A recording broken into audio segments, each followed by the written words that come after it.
Today, we explore the powerful word analysis. It helps us understand things deeply by breaking them down into parts. Analysis means a detailed examination or study of something. It helps us understand all the parts and how they work together. A common mistake is to confuse analysis with a simple summary. Analysis goes deeper, explaining how and why things happen.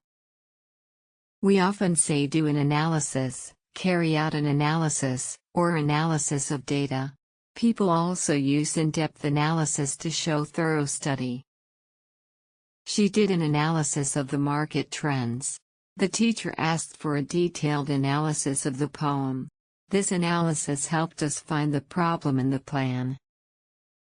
A student tried to understand a tough book by reading it many times.